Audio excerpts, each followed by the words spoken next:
Very good morning students. In this video lecture we will start a new chapter, name is study of sound. Okay, what is mean by sound? काय आहे sound? म्हणजेच काय तर ध्वनी, आपला आवाज, त्याला आपण साऊंड असे म्हणतो. तर काय आहे साऊंड म्हणजे? That sound is a form of energy which create the sensation of hearing in our ears. What is mean by sound? Sound is a sensation or energy. Okay, sound is energy which create the sensation, which create the sensation, which create the sensation of hearing in our ear. म्हणजे sound काय आहे? Sound एक energy आहे जी आपल्या कानामध्ये एक तरंग निर्माण करते, ज्यामुळे आपल्याला आवाज ऐकायला येतो.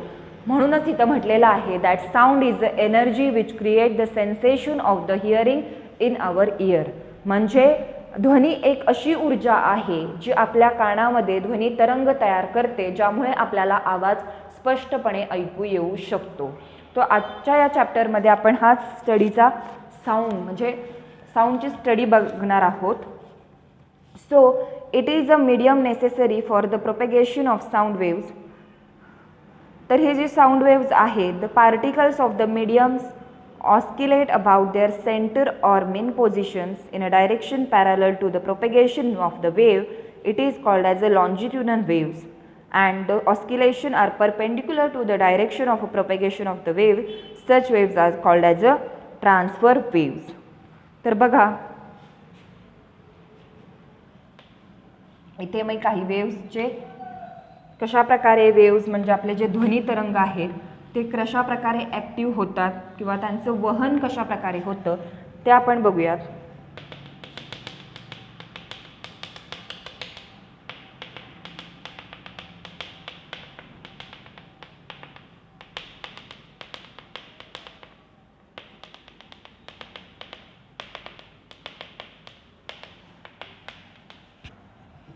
समजा जर एखाद्या भागातूनची ध्वनीची डेन्सिटी जर अशी असेल, एकदम एका ठिकाणी जे ध्वनी तरंग आहेत ते एकमेकांना चिटकून बसलेले असतील, त्यांची डेन्सिटी जर जास्त असेल तर त्या वेव्सला आपण काय म्हणतो? लॉन्जिट्युडनल वेव्स असे म्हणतो. आणि दुसरा बघा, एक 3 प्रकारच्या वेव्स आहेत.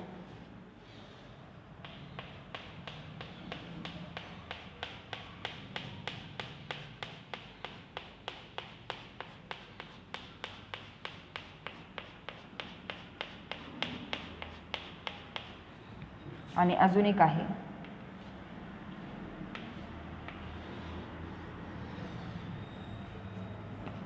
सॉरी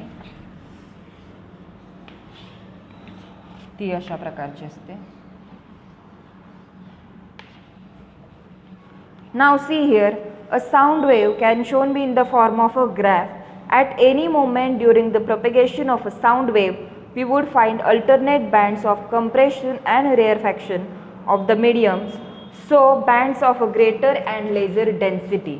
सो हे जे साऊंडचे जे बँड आहेत किंवा जे ध्वनी तरंगाचे जे प्रकार आपण बघितले आहेत, तर काहीमध्ये डेन्सिटी जास्त आहे तर काहीमध्ये डेन्सिटी कमी आहे.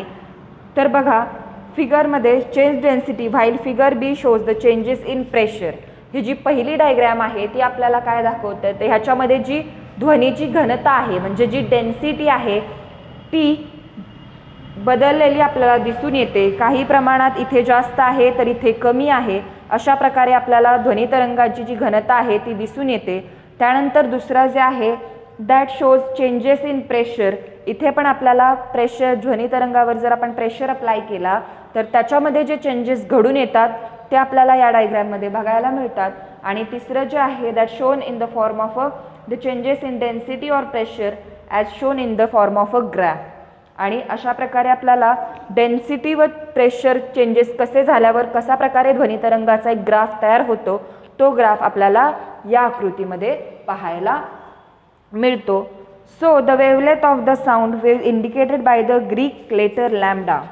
सो जी वेवलेंथ आहे किंवा जे ध्वनी तरंग आहेत ते जे ग्रीक लेटर आहे लॅम्डा या अक्षराने किंवा या सिम्बलने आपण दाखवू शकतो. This is known as a lambda. It is a Greek letter and it is a frequency indicated by u or nu. This frequency is indicated by this nu. It is known as a nu, means nu.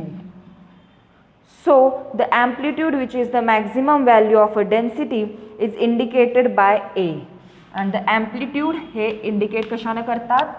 a या अक्षराने.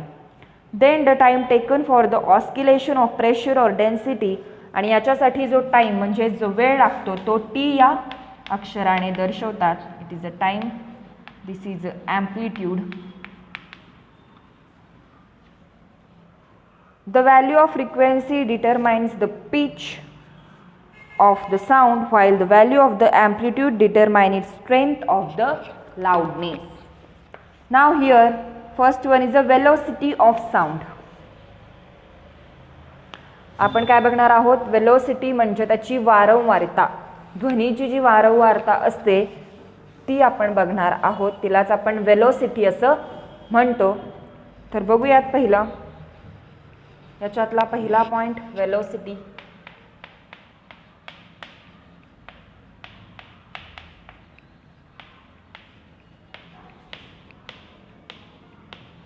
Velocity of sound.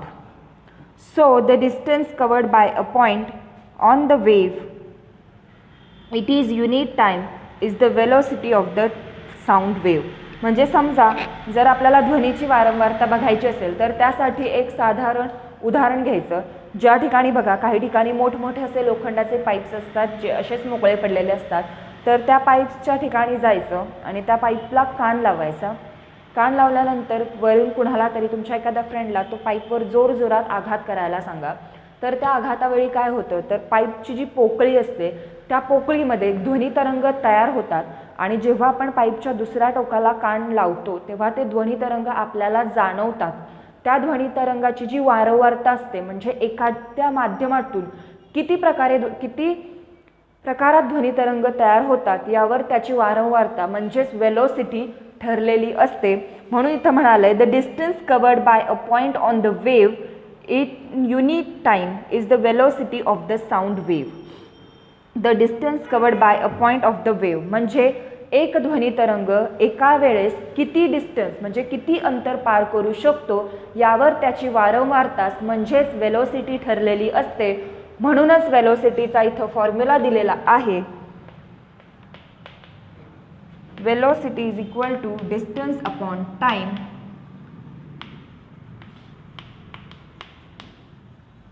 तसेच any point on the sound wave covers a distance is equal to the wavelength in time t. म्हणून एखादे जो ध्वनी तरंग आहे किंवा एखादा जो ध्वनीचा पॉइंट आहे त्याच्यामधून निघणारे जे सगळे ध्वनी तरंग आहेत जे साऊंड वेव्स आहेत ते एका वेळेस जितका डिस्टन्स कव्हर करतात त्या डिस्टन्सला आपण लॅम्बडा असे म्हणतो आणि त्याच्यासाठी लागणारा जो टाईम आहे तो आपण टी म्हणून डिस्क्राईब करत असतो. म्हणून आपण ॲक्च्युअलमध्ये जर वेलोसिटीचा फॉर्म्युला लिहिला तर तो आपण कसा लिहितो? v is equal to nu lambda परंतु 1/t is equal to nu. So velocity is equal to wavelength upon time T. हा ॲक्च्युअल फॉर्म्युला आपण ध्वनीची वारंवारता किंवा साऊंडची वेलोसिटी आयडेंटिफाय करण्यासाठी वापरणार आहोत. पुन्हा एकदा बघा वेलोसिटी म्हणजे वारंवारता म्हणजे काय तर एखाद्या ठिकाणावर ध्वनी तरंग हे किती अंतर पार करू शकतात आणि त्यासाठी लागणारा कालावधी किती आहे याला आपण त्या ध्वनीची वारंवारता किंवा वेलोसिटी ऑफ साऊंड असे म्हणतो. आणि एखाद्या ध्वनी तरंगासाठी लागणारा जो डिस्टन्स आहे त्यालाच आपण लॅम्बडा असे म्हणतो. म्हणून जेव्हा आपण ध्वनीची वारंवारता लिहितो तेव्हा आपण त्यासाठी v is equal to v म्हणजे velocity is equal to nu into lambda असं लिहितो. परंतु आपल्याला माहीत आहे की न्यूची किंमत किती आहे तर 1/t ही न्यूची किंमत आहे. आणि म्हणून आपण इथं लिहिलेलं आहे v is equal to lambda upon T म्हणजेच न्यू अपॉन टी असं सुद्धा आपण लिहू शकतो. आणि हे झालं वेलोसिटीचा फॉर्म्युला. जर आपल्याला एखाद्या ध्वनीची एखाद्या पॉईंटपासून निघणाऱ्या साऊंड वेव्सची जर आपल्याला वेलोसिटी कॅल्क्युलेट करायची असेल तर we are using this formula. So the velocities of sound is equal to wavelength into the frequency. आता आपण so in any medium at fixed physical conditions the velocity of sound is different frequencies is very nearly the same.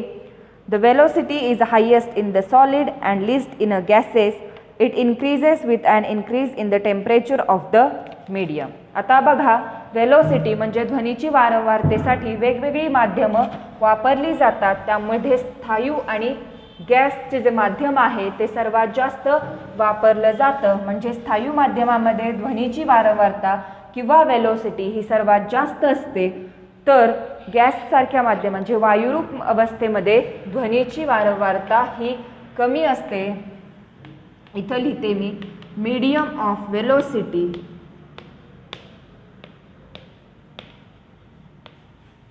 So in solid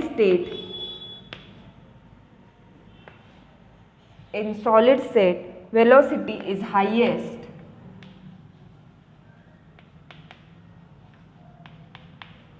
and in gaseous state velocity is lower or lowest. आणि प्रत्येक मीडियममध्ये ध्वनीची जी velocity आहे म्हणजे जी वारंवारता आहे ती प्रत्येक माध्यमांमध्ये आपल्याला वेगवेगळी आढळून येते. सॉलिडमध्ये जी वेलोसिटी आहे ती सगळ्यात जास्त असते, तर गॅसेसमध्ये आपल्याला तीच वेलोसिटी कमी प्रमाणात दिसून येते. आणि माध्यमाचं जे टेम्परेचर किंवा तापमान असतं त्यावर ध्वनीची किंवा साऊंडची जी वेलोसिटी असते ती आपल्याला कमी जास्त झालेली दिसून येते. सपोज सॉलिड मीडियममध्ये जर टेम्परेचर इन्क्रीज झालं, तापमान वाढलं, तर automatically velocity will be increases. And suppose in solid state temperature will decreases, then automatically velocity of the sound is decreases. म्हणजे काही गोष्टींमध्ये किंवा काही माध्यमांमध्ये ध्वनीची जी वारंवारता असते ती तापमानावर अवलंबून असते. जर त्या माध्यमांमध्ये तापमान वाढलं तर ध्वनीची वारंवारता वाढली जाते, परंतु जर तापमान कमी झालं तर ऑटोमॅटिकली ध्वनीची जी वारंवारता आहे ती कमी झालेली दिसून येते. म्हणून इथं म्हटलेलं आहे it increases with an increase in the temperature of the medium. तर काही सबस्टन्स म्हणजे काही तीन माध्यमांमधील सॉलिड, लिक्विड आणि गॅसेस माध्यमांमधील तीन वेगवेगळे सबस्टन्सेस इथे दिलेले आहेत आणि त्याचे ध्वनीची जी वेलोसिटी आहे किंवा जी वारंवारता आहे ॲट 25 डिग्री सेल्सिअस म्हणजे 25 डिग्री तापमानाला किती वारंवारता आहे ती आपल्याला दिलेली आहे. तर फर्स्ट आपण सॉलिडमध्ये बघूयात. सॉलिडमध्ये जर आपण ॲल्युमिनियम घेतलं तर त्याची 25 डिग्री सेल्सिअसला आपण बघत आहोत. तर त्याचं ॲल्युमिनियम घेतलं तर त्याची वारंवारता आहे 5420 metre per second. If we will take a nickel then it is a 6040 meter per second. Then if it is a still, then velocity of sound will be 5960 meter per second. Now in a liquid state